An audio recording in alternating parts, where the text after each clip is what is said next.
मासूमा के बर्बादी के दिन शुरू हो जाते हैं और मासूमा की वालदा मासूमा को बताए बगैर तोकीर को कॉल करती है और कहती है कि तुम्हारी वजह से मासूमा बहुत परेशान है। डॉक्टर ने मासूमा से कहा है कि अगर वो इसी तरह टेंशन लेती रही तो इसके लिए अच्छा नहीं होगा, और मूसा के बाद तुम्हें अल्लाह ने एक बार फिर वारिस दे दिया है और तुम इसे भी खोना चाहते हो। डॉक्टर ने मासूमा से कहा है कि अगली बार मेरे पास तब आना जब तुम्हारा शोर तुम्हारे साथ हो। यह सुनकर तोकीर मासूमा की वालदा से कहता है कि कुछ दिन बाद मैं मासूमा को लेने आऊंगा और आप मासूमा को लेकर दूसरे घर में चली जाएं, जहां घर के मुलाजिम मासूमा का ख्याल रखेंगे। इसके बाद मासूमा की वालदा मासूमा को सब कुछ बताती हैं, जिस पर मासूमा अपनी वालदा पर बहुत गुस्सा करती हैं और कहती हैं अब हमें तोकीर की जरूरत नहीं है, क्योंकि मेरी औलाद ही तोकीर की सब जायदाद का वारिस है और अब तोकीर खुद मेरे पास आएगा।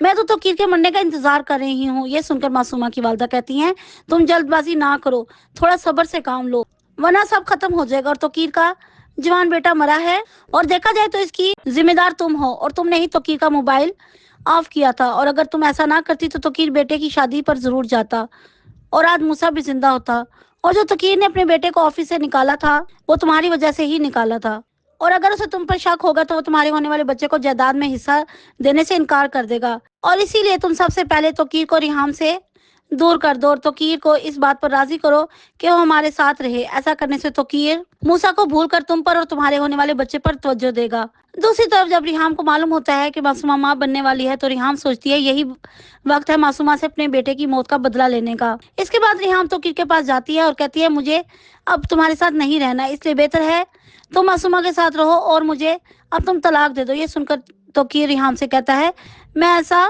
नहीं करूंगा और ना ही आज के बाद तुम्हारे सामने आऊंगा, और मूसा मेरा भी बेटा था। ये सुनकर रिहाम कहती है अगर मूसा तुम्हारा बेटा होता तो जब मैंने तुम्हें कॉल और मैसेजेस किए तो तुम मुझे उनका जवाब जरूर देते।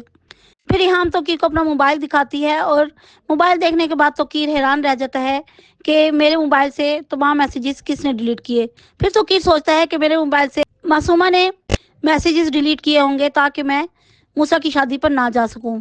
फिर रिहाम कहती है कि तुम अभी तक मासूमा जैसी चालाक और लालची औरत को समझ नहीं सके और तुम्हें अभी भी उम्मीद है कि मासूमा तुम्हें वारिस देगी, और हो सकता है बेटे के बजाय बेटी हो, तो फिर तुम क्या करोगे? और अगर तुमने मासूमा को तलाक ना दी तो मेरे नाम जो प्रॉपर्टी है वो मैं सब किसी ट्रस्ट के नाम कर दूंगी। ये सब सुनकर तोकीर बहुत परेशान होता है और अपने वकील को बुलाकर कहता है कि आप सब प्रॉपर्टी मेरी बीवी रिहाम के नाम कर दें, मगर इस बारे में किसी को मालूम नहीं होना चाहिए, और अगर मुझे कुछ हो जाता है तो मासूमा और इसके बच्चे को हर माह 5 लाख रुपए मिलने चाहिए। दूसरी तरफ जुहैब की वालदा जुहैब को बताती है कि तोकीर के बेटे की मौत की जिम्मेदार मासूमा है। ये सुनकर जुहैब सोचता है कि अब मैं तमाम बातें तोकीर को बता दूंगा। अगर वीडियो पसंद आए तो चैनल को सब्सक्राइब और वीडियो को लाइक एंड शेयर करना मत भूलिएगा। शुक्रिया।